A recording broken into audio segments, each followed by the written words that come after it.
RimWorld. It's a torture simulator. Would I recommend it? Yes. I would recommend it to your worst enemies. RimWorld is a unique experience. It's a deeply complex management game with the veneer of a child's first drawing. In the game, the player will experience extreme emotions, suffering. This is a fucking unmitigated disaster. Pain. Dude! Loss.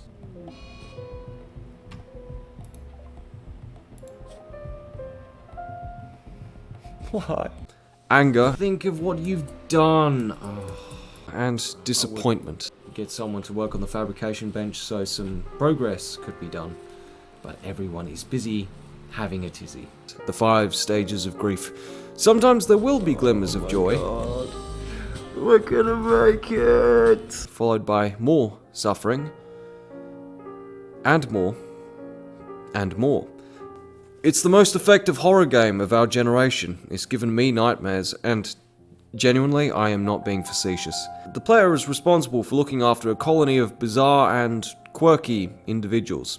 It's like taking care of a daycare full of murderous sadists, and you're the caretaker, desperately trying to stop the kids from sticking pipe cleaners in the electrical sockets.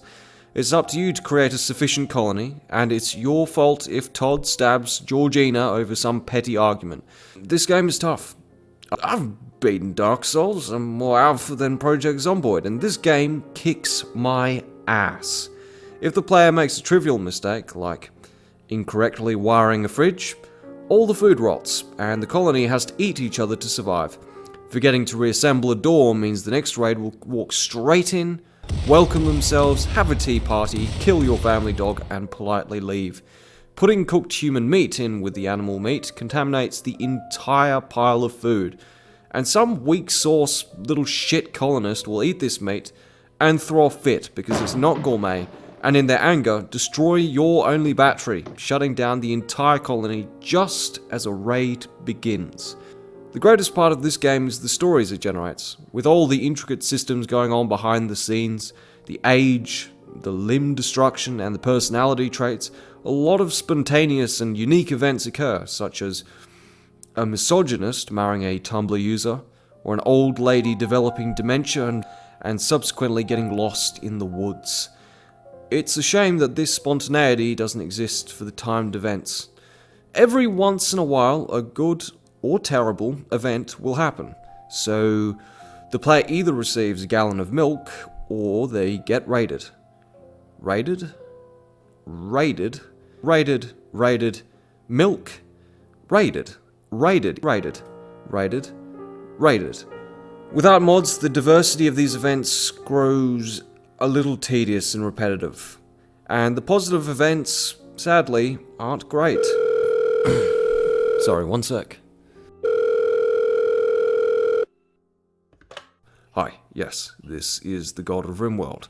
I know I sent 50 raids your way over the span of 24 hours, but here, have a pencil. Gee, thanks. Generally, an equilibrium is maintained.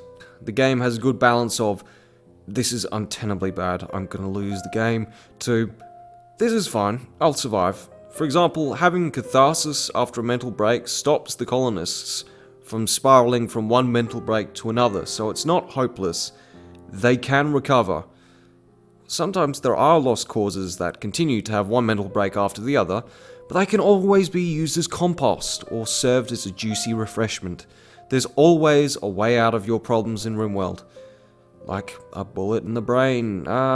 Please, jokes aside, if you are suffering from depression, please contact a mental health line. RimWorld is depressing.